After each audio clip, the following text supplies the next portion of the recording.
ayan, isang magandang araw na naman po sa inyo at maraming salamat po sa ating mga subscribers at dun po sa mga bagong subscribers. Thank you po sa pagbisita dito sa ating munting channel.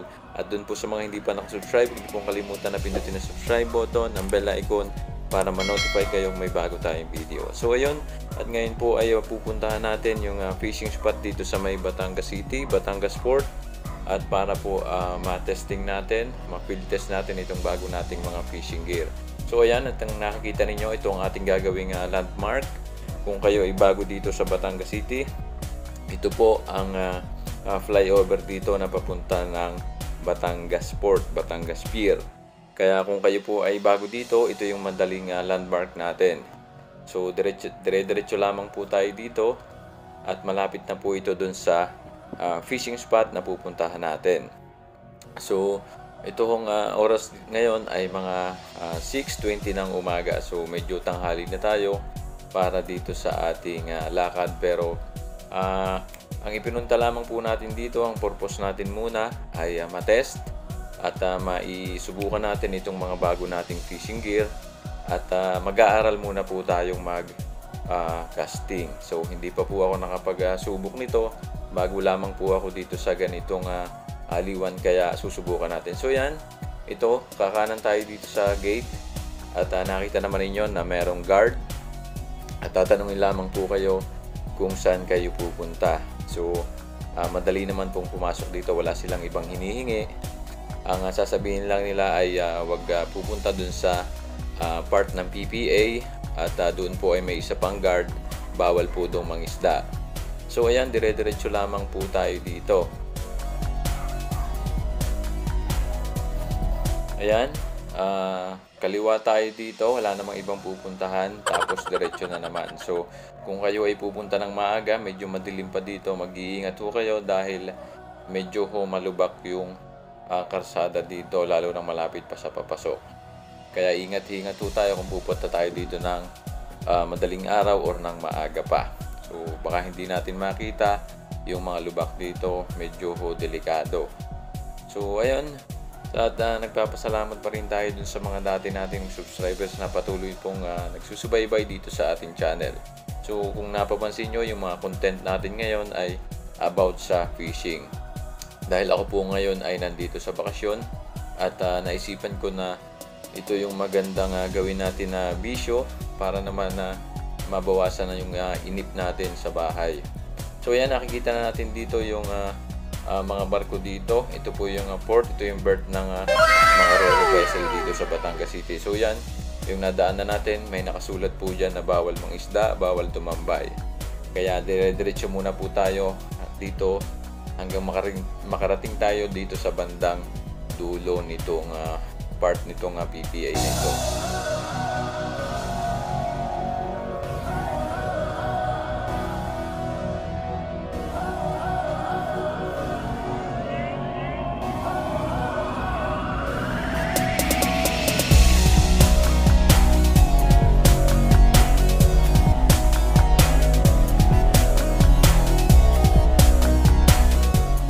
At ayan, ang kasama ko dito ang aking tatay at ang aking commander. Kaya meron tayong driver ngayon.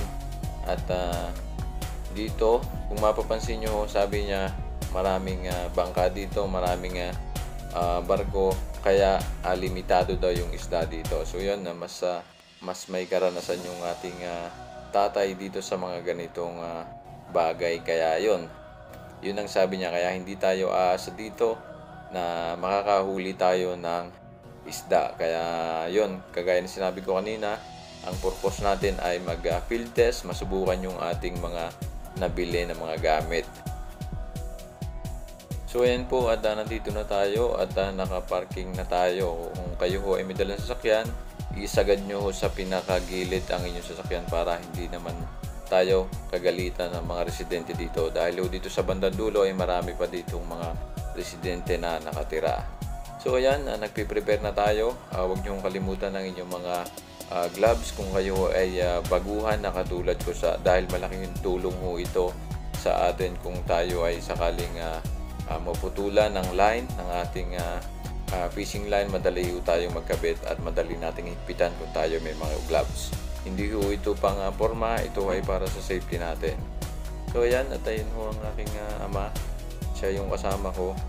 At titingnan muna natin kung ano yung diskarte na ginagawa o gagawin ng aking tatay dito. So ayan, pinalipat natin yung ating parking na sasakyan banda dito para mas malapit ho at kita natin, mababantayan natin habang tayo ay nag-fishing.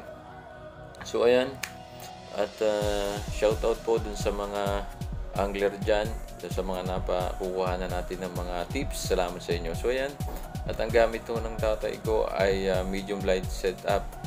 At ayan, bagong order ho at gagawa natin ng review yan sa isang araw. So ayan ho, at piprepare na natin itong ating setup. Medyo mabagal pa ho tayo dahil unang beses nga lamang po tayo gagamit nito at hindi pa natin alam yung mga diskarte dito. So ito ang aking rod. Ang gamit nating rod ay Casking Brutus. So in-order ko ito sa Lazada. At ang atin hong reel ay Casking din. Ang brand Casking Spartacus 2. So ito ho ay 1.98 meters or 6'6". At ang atin hong lure ay sa Lazada din. At titingnan natin kung makakahuli ito dito sa ating pag-field test nitong ating mga gamit. So ayan, at ikakabit na po natin ang ating lure dito sa ating snap. So ayan, may snap at swivel ho itong ating gagamitin. Pero ayon mo sa tatay ko, sabi niya dapat ay walang swivel sa may bandang lure. Kaya babaguhin ho natin yan. So ayan, ito ho ang ating pinaka-unang casting. Ito ang unang experience ko na maghahagis na gamit ang ganitong fishing rod at reel. So ayan, at napakasarap pala sa pakiramdam na ma-experience mo yung ganito. Kaya ito na yung gagawin natin palagi kapag narito tayo sa bakasyon. So ayan, nakikita nyo yung mga barko dyan. Ito ho yung mismong Batangas Port. Madaming nagbe-berth dito. At dun sa bandang dulo ay nandun po yung mga biyaheng Mindoro. Dun sila nagbe-berth. At kung saan-saan pa ang biyahe dito sa Pilipinas from Batangas City, Batangas Port. So ayan, at paulit-ulit ho tayo dito na nag-casting. Nag-practice tayo dito na nag-practice. At ayun, sulit naman ho ang pakiramdam at nasubukan na natin. Sa mga susunod na araw ay lilipat tayo ng fishing spot. Maghahanap tayo ng magandang spot para maka-experience naman tayo na makahuli ng isda. So ayan ho, pagkalibas ho ng mga kalahating oras ay naisipan natin na lumipat ng posisyon dahil may mga bangka na ho dito na mga nagsidatingan. At ayun nga, at alam natin, sabi din ng tatay ko na nabubulabog yung mga isda. Kaya siguradong wala tayong mahuli dyan. At lilipat tayo ng posisyon. Yan, kung nakikita nyo, yun ho ang aking ama, ang tatay ko. At lumipat na rin siya ng posisyon. So yan, maganda din ho yung lugar dito. Yun nga lang ho, madaming mga bangka na nag-beber dito, na mga nadaong dito, kaya bulabog yung tubig. Pero kung sa spot ho, maganda ang lugar na ito. Siguro kung mas maaga, mas maganda. Dahil dumating ho tayo dito ay mga 6:20, 6:30 na. At ayan, sinubukan din ho natin dito na maghagis para naman na maalam na tayo pag sa sunod natin na pag casting or shore casting. O hahanap po tayo ng ibang lugar sa sunod at isasama ko kayo sa aking mga fishing adventure. Kaya maraming salamat po sa inyo sa pagtutok dito sa ating munting YouTube channel. So thank you po. Huwag niyo pong kalimutan mag-subscribe, lalo na doon sa mga bago dito. Thank you ho.